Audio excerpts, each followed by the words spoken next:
Learning curve, you already know what is learning curve effect. ये आप लोग शायद SM में पहले भी पढ़ चुके हो. Whenever we do something repetitively, हम उसमें एक्सपर्ट होते जाते हैं. जैसे the best example is you yourself. पहली बार जब आप कोई चीज़ पढ़ते हो, it takes so much of time. आपने कॉस्टिंग पहली बार पढ़ा, it took 3 months for you. Next time जब रिवाइज करोगे शायद 1 महीने में ही हो जाएगा. फिर रिवाइज करोगे second time, it will be covered in may be 15 days और 10 days. और आखिरी दिन तो एक ही दिन में, एक रात में पूरा कवर हो जाता है. So it is the increase of your efficiency, क्योंकि आप रिपीटेटिवली एक ही चीज़ करते जा रहे हो.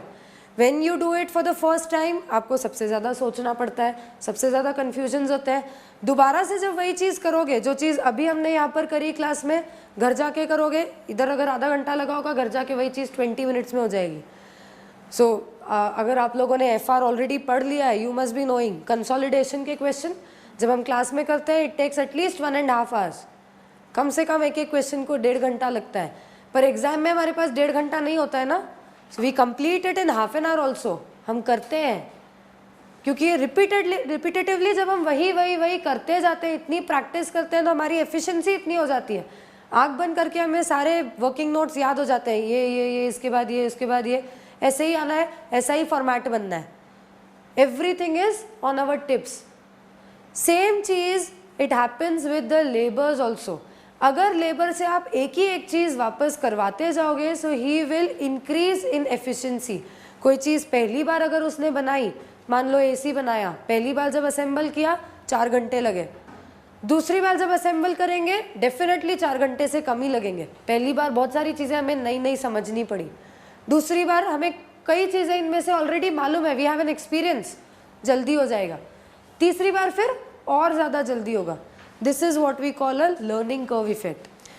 लर्निंग कर्व इफेक्ट, ध्यान रखना, it can happen only to human beings. Machines के ऊपर कोई लर्निंग कर्व इफेक्ट नहीं होता. मशीन एक्सपर्ट नहीं होती जाती विथ एक्सपीरियंस. जो डेटा फीड है वो वैसा ही रहेगा, वो वैसा ही चलेगा. आप 10 बार करा लो, 100 बार करा लो, 1000 बार रन करा लो. So anything which is computerised, which is mechanised, learning curve effect is not applicable over there. Secondly, the work done should be repetitive in nature. तब learning curve effect होगा. अगर मान लो AC का असेंबलिंग आज मैंने किया, कल इन्होंने किया, परसों इनने किया, कोई learning curve effect होगा? नहीं. मैं ही जब अगेन एंड अगेन करूंगी तब learning curve effect होगा. वर्कर अगर चेंज होते रहेंगे तो learning curve effect नहीं होगा. So for application of learning curve effect, two things are essential. One is human interference होना चाहिए उसमें. Second is it should be repetitive job, again and again वो चीज़ होनी चाहिए. इसके ऊपर थियोरी क्वेश्चंस आते हैं. You will be given some cases. हम से मान लीजिए कंपनी है, we are doing production and we keep on rotating our staff after every 3 days. So when you are keeping on rotating your staff, कोई learning curve कहाँ से होगा? आपका स्टाफ रोटेट होता जा रहा है, आज ये कर रहा है, कल कुछ और करेगा, कल परसों कुछ और करेगा, तो वो सीखेगा कैसे?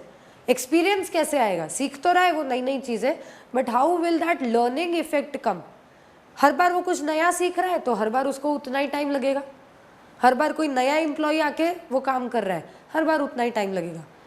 या फिर दूसरा आ सकता है, सपोज एक आया हुआ है क्वेश्चन एग्जाम में, we have some stock taking. तो जो stock taking activity is done by the staff manually, उसका valuation system पे किया जाता है.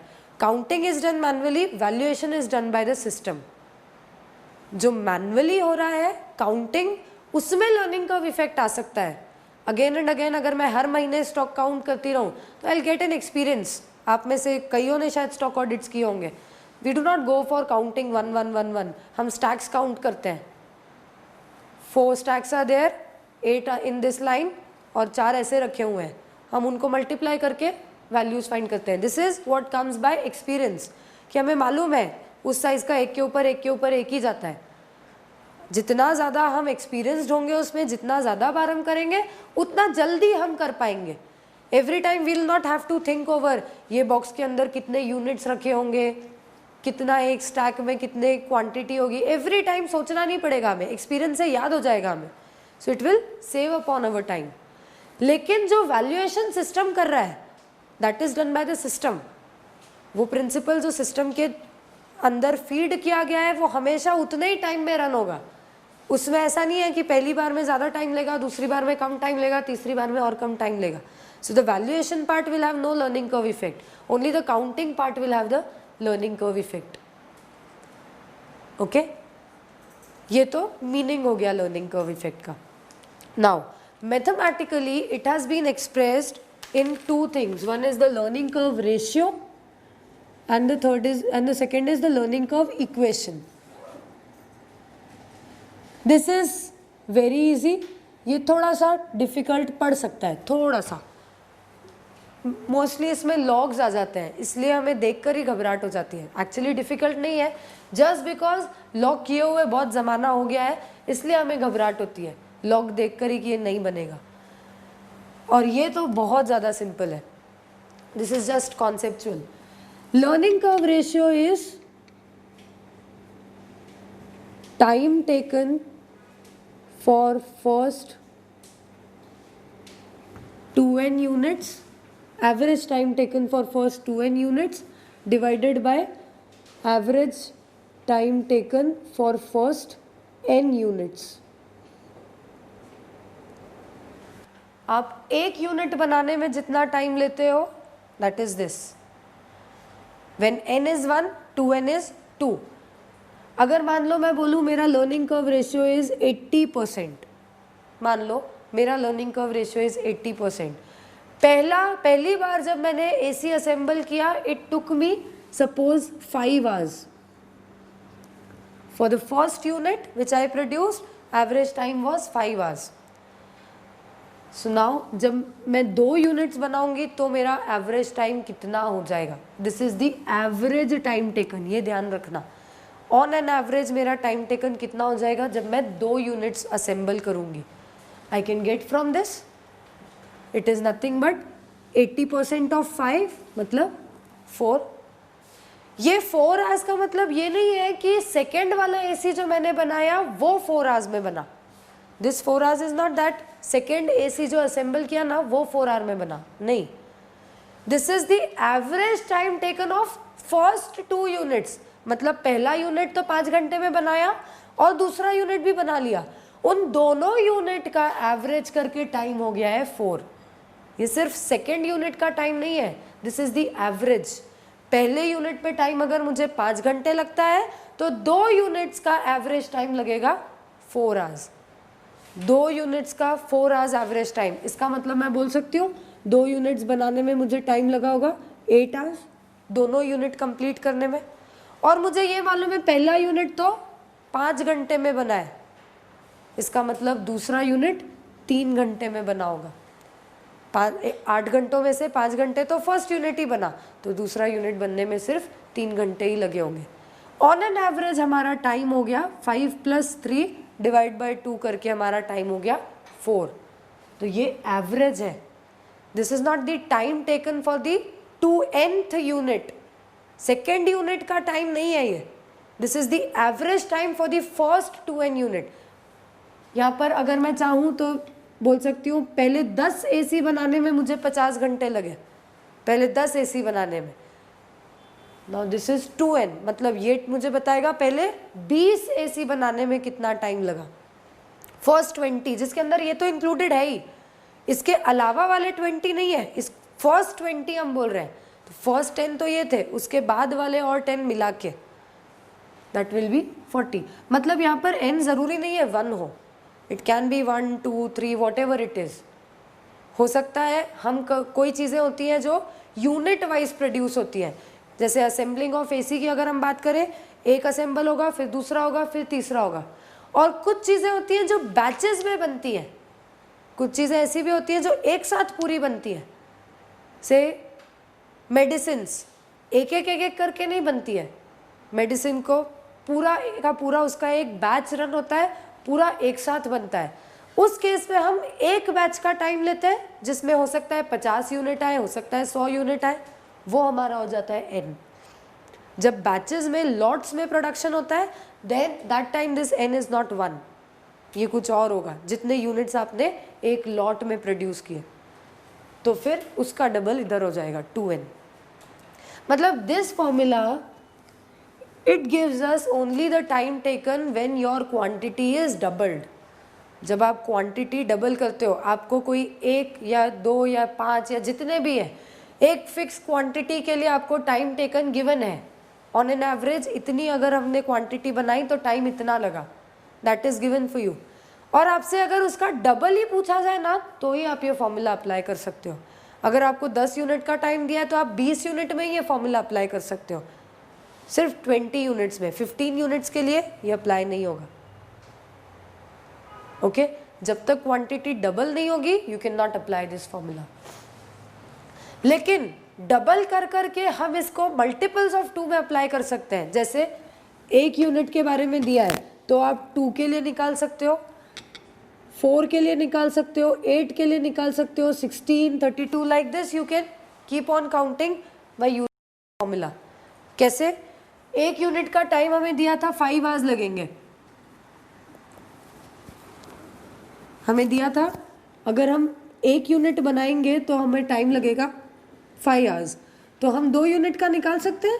Suppose the learning curve ratio is 80%, मेरा लर्निंग रेशियो 80% है, पहला यूनिट बनाऊंगी 5 घंटे लगेंगे, तो मैं बोल सकती हूँ ऑन एन एवरेज अगर मैं 2 यूनिट बनाऊं तो एवरेज टाइम लगेगा 4 आवर्स, इसका 80%।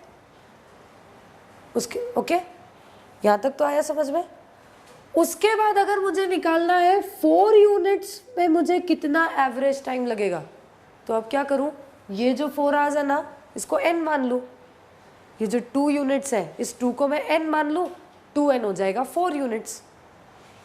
फर्स्ट n यूनिट्स के लिए मुझे, मतलब फर्स्ट 2 यूनिट्स के लिए मुझे 4 घंटे लग रहे हैं, तो फर्स्ट 4 यूनिट्स के लिए कितने लगेंगे, 80% of 4 that is 3.2 hours.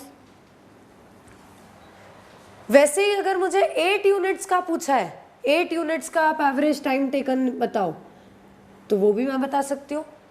4 units का आ गया, अब इस 4 को n मान लूँ तो 2n विल बी 8, 3.2 इधर मैं फीड कर दूँ तो मुझे ये मिल जाएगा 3.2 का और 80%। Like that it can go on only in multiples of 2।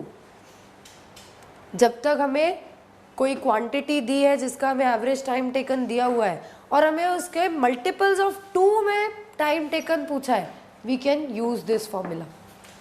हम ये फॉर्मूला इजीली यूज करके कैलकुलेट कर सकते हैं। लेकिन अगर मान लो आपको दिया है 1 यूनिट पे आपको लगते हैं 5 घंटे, लर्निंग कर्व इफेक्ट है, लर्निंग कर्व रेशियो है 80%, आप बताओ 5 यूनिट प्रोड्यूस करोगे तो कितना टाइम लगेगा, आप बता सकते हो क्या? 1 का दिया है, हम 2 का निकाल सकते हैं, 4 का निकाल सकते हैं, 8 का निकाल सकते हैं, 5 का नहीं निकाल सकते बेस्ड ऑन दिस फॉर्मूला। उसके लिए हमें दी हुई है लर्निंग कर्व इक्वेशन, क्योंकि वहाँ ये फॉर्मूला नहीं अप्लाई किया जा सकता तो वहाँ पर हम यूज़ करते हैं learning curve equation. Learning curve equation अगर किसी के पास पुराने नोट्स हों तो उसमें करेक्शन करना पड़ेगा आपको, और आज ही मिले तो करेक्टेड होंगे। Learning curve equation is y is equal to ax to the power b, ax to the power b। What are these x, y, a and b? तो हमें उसके नीचे दिया हुआ है x is this n, कितने units का आपको एवरेज टाइम दिया हुआ है, एवरेज टाइम आपको कितने यूनिट्स का दिया हुआ है। देखो x is cumulative number of units और लॉट्स प्रोड्यूस्ड,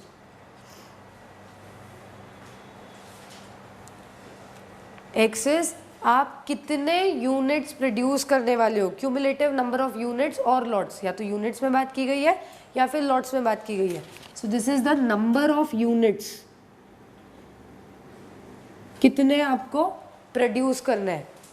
मतलब हमने जो एग्जाम्पल लिया कि 1 यूनिट का हमें दिया हुआ है 5 आवर्स लगते हैं, 80% इज द लर्निंग रेट, तो आप बताओ 5 यूनिट्स में कितना टाइम लगेगा। सो दिस 5 इज x, ये हमारा x है, कितने यूनिट्स हम प्रोड्यूस करना चाह रहे हैं, किसके लिए हम फाइंड कर रहे हैं, that is x, this 5 is x। y is इतने यूनिट्स बनाने में आपको कितना टाइम लगेगा, the average time taken to produce x number of units. ये मतलब what you have to find out, हमें यही फाइंड करना ना, 5 यूनिट्स बनाने में कितना एवरेज टाइम लगेगा, वही है y, average time taken to produce 5 units और x यूनिट्स, जितनी क्वांटिटी यहाँ पर हम फिल कर रहे हैं उतनी प्रोड्यूस करने में हमें कितना टाइम लगेगा। Then A is the time taken for the first unit, पहला यूनिट जो बनाएंगे उसमें हमें कितना टाइम लगेगा, time taken for production of the first unit, पहला unit. This is not n कि आपको कितने भी दिया हो, सेकेंड यूनिट, फिफ्थ यूनिट, उसके बेसिस पे आप निकाल लो, it has to be the first unit.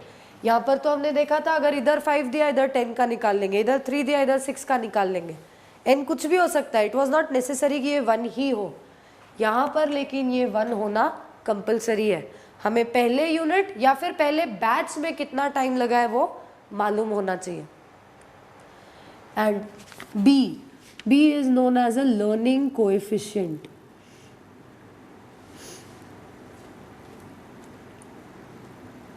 B is learning coefficient या learning index, कुछ भी इसको बोला जा सकता है।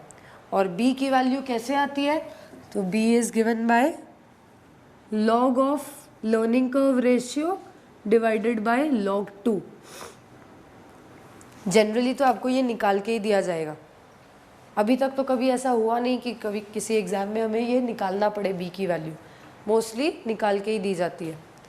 निकालना भी पड़े तो it is log of learning curve ratio, 80% जो हमारा लर्निंग कर्व रेशियो है उस 80% का लॉग डिवाइडेड बाय लॉग 2। अब लॉग की वैल्यूज़ तो जनरली डेसिमल्स में ही होती है, रेयरली कभी होता है कि it is in whole number, generally it is in decimals. जब आपके पास b एक्सपोनेंट में है it is in to the power x to the power b, और पावर में आपके पास यहाँ पर डेसिमल है, आप कैसे सॉल्व कर पाओगे। जब भी हमारे पास पावर में डेसिमल होता है क्या हम इतनी आसानी से सॉल्व कर सकते हैं, कैलकुलेटर पे निकाला जा सकता है ये, कैलकुलेटर पे आप सिर्फ स्क्वायर्स कर सकते हो और कुछ भी नहीं कर सकते। आपका जो नॉर्मल कैलसी है उस पर you can only and only do squares, उसके अलावा और कुछ भी पॉसिबल नहीं है, राइट। तो यहाँ पर जब डेसिमल्स में आएगा b तो फिर हम कैसे निकालेंगे, so we'll have to use log tables for this. इसका वैल्यू निकालने के लिए हमने पढ़ा है बचपन में भी, जब भी पावर्स में डेसिमल्स होते हैं, इवन CPT में भी पढ़ा होगा, we have to use log, बिना लॉग यूज किए कोई दूसरा रास्ता नहीं है उसको सॉल्व करने का, लॉग टेबल्स का हम यूज करते हैं। सो बोथ साइड्स का हम लॉग लेंगे, it will be log y is equal to log ax to the power b।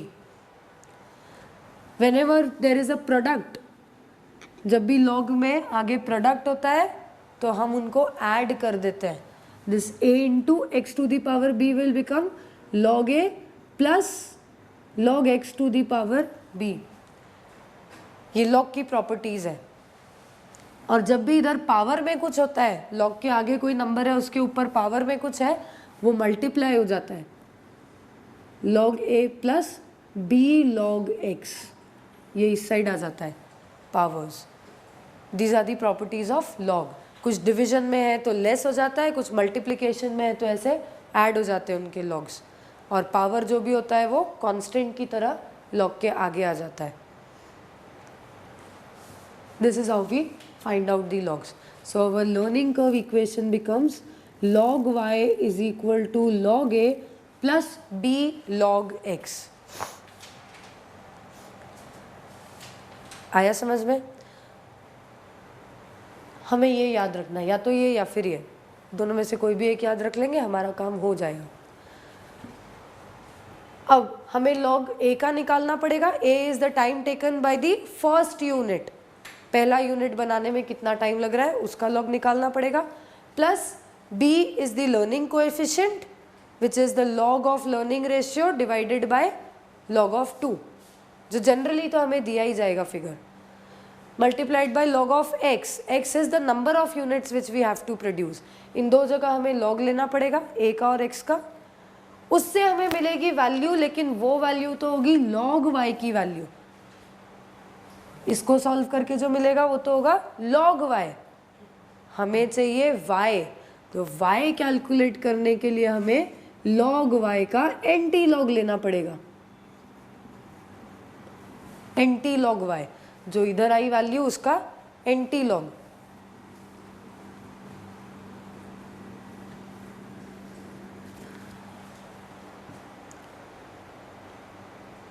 Okay, पहले देख लेते हैं हम किस तरह से लॉग टेबल्स देखे जाते हैं. अगर हम यही एग्जाम्पल कंटिन्यू करें, इस एग्जाम्पल पे हमें अगर ये वाली इक्वेशन अप्लाई करनी है, this is x, this 5, sorry not a, this is x, no, first unit को 5 आवर्स लग रहे हैं, so this is a 5, even x is 5 units का हमें निकालना है, कितना टाइम लगेगा. Learning ratio is given as 80%. हमें निकालना पड़ेगा लर्निंग कोएफिशिएंट. हमें चाहिए log y is equal to log a plus b log x.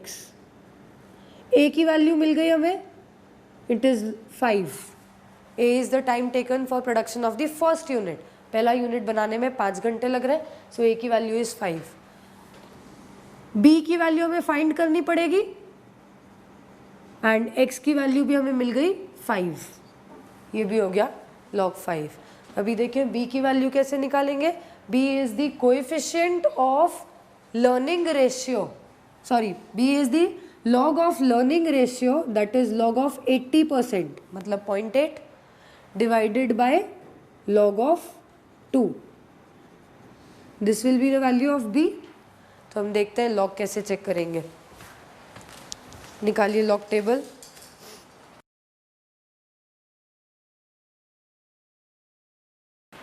जब भी आपको log टेबल चेक करना है, पहली चीज़ जो ज़रूरी है वो ये कि जो भी यहाँ पर फिगर्स हों, they should have decimal after the first digit. हमेशा डेसिमल पहले डिजिट के बाद होना चाहिए. मतलब अगर मुझे यहाँ पर 0.8 का लॉग निकालना है तो मुझे 0.8 को 8.0 लिखना पड़ेगा. मेरा डेसिमल कभी भी फर्स्ट डिजिट के पहले या फिर 2-3 डिजिट के बाद नहीं होगा. हमेशा एक डिजिट आएगा, उसके बाद डेसिमल होगा, तभी मैं उसका लॉग निकाल सकती हूँ. लेकिन ये तो 0.8 है. 0.8 को मैं 8 तो नहीं बोल सकती, but I can call it as 8/10. 8 divided by 10 मैं बोल सकती हूँ. 0.8 इज नथिंग बट 8/10. या इसी को मैं बोल सकती हूँ, it is 8 into 10 to the power -1. 10 to the power -1. इस तरह से मैं इसको लिख सकती हूँ. This is the way I can write this 0.8. अब मुझे ये जो 10 के ऊपर पावर है ना, ये कभी पॉजिटिव में भी होती है, कभी नेगेटिव में भी होती है. ये 10 के ऊपर जो पावर है -1, इसको तो मैं पहले, ये जो log 8 है, log 8 में पहले मैं लिख दूंगी -1, उसके आगे लगाऊंगी मैं डेसिमल. log वैल्यू जो निकलेगी वो डेसिमल के आगे लिखी जाएगी. डेसिमल के पहले क्या लिखा जाएगा, 10 की जो भी पावर आती है, यहाँ पर 0 आती है तो 0, 1 आती है तो 1, -1 आती है तो -1, जो भी इधर 10 की पावर आएगी, by converting this value as digit point. Digit के बाद डेसिमल लाने के लिए मुझे इसको जैसे भी कन्वर्ट करना पड़े, उसमें 10 के ऊपर जो पावर आएगी वो पावर इधर लिख देंगे. सो -1 पॉइंट. अब हम देखेंगे इस 8 का लॉग. 8 का लॉग, या चलो इसको और अच्छे से अगर देखना है तो लेट इट बी 825. मान लो मेरा जो मेरा this learning curve ratio is 85.25%, मान लो. So this will become 0.8525. 85.25% को मैं लिख सकती हूँ 0.8525। अब अगेन मुझे एक डिजिट के बाद डेसिमल चाहिए, तो मैं इसको लिखूंगी 8.525 डिवाइड बाय 10, या फिर मैं इसको लिख सकती हूँ 8.525 इंटू 10 टू दी पावर -1। एक ही डिजिट के बाद चाहिए, ये याद रखना, एक से ज़्यादा नहीं। डेसिमल के पहले मुझे सिर्फ एक डिजिट चाहिए। ये हो जाएगा 8.525 इंटू 10 टू दी पावर -1। ये -1 इधर आ गया डेसिमल के पहले। अब डेसिमल के बाद जो चाहिए वो मुझे टेबल में देखना पड़ेगा। टेबल में आप क्या देखोगे, पहले 2 digit, check the row with these 2 digits. 85 वाली रो चेक करो,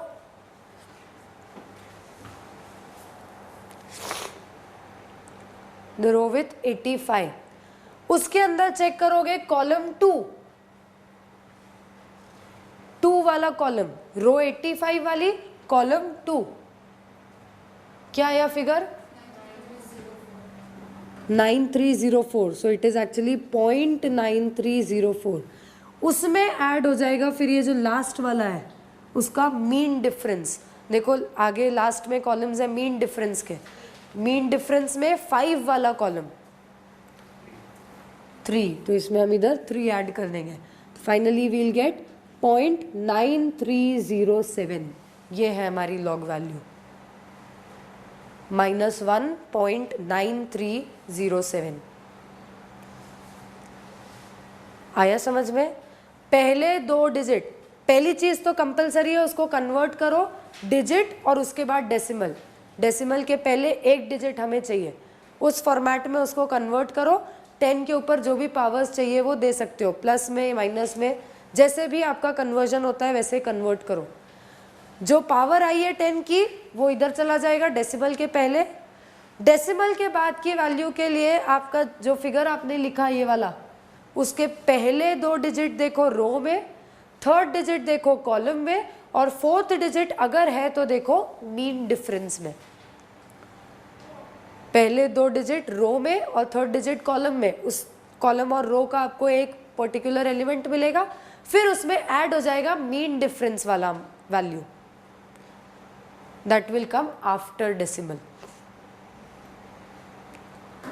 आया समझ में? अगर मान लो ये सिर्फ 8 होता, 8.525 नहीं होता, ये सिर्फ 8 होता, इन दैट केस आप देख सकते हो 8 की तो कोई रो ही नहीं है, रो स्टार्ट ही 10 से हो रही है, क्योंकि हमें पहले 2 डिजिट चाहिए ही चाहिए। सो 8 इज नथिंग बट 8.000। 8 को मैं 8.000 भी लिख सकती हूँ ना। तो आई विल चेक 80 वाली रो का 0 वाला कॉलम। अगर ये 8 होता तो मुझे 80 वाली रो और 0 वाला कॉलम चेक करना पड़ता। आया समझ में? This is how we find log. अब इसी वैल्यू का, ये जो हमने फाइंड कर लिया लॉग, इसी का एंटी लॉग भी फाइंड करके देख लेते हैं। कैसे एंटी लॉग चेक करते हैं? जिसका हमने लॉग निकाला 0.8525, अगर उसका ही एंटी लॉग निकालेंगे वापस से हमें यही वैल्यू मिलनी चाहिए 0.8525। Just the reverse of log. जो लॉग किया था आपने उसका रिवर्स हो रहा है। लॉग टेबल के साथ ही एंटी लॉग टेबल भी है आपके पास।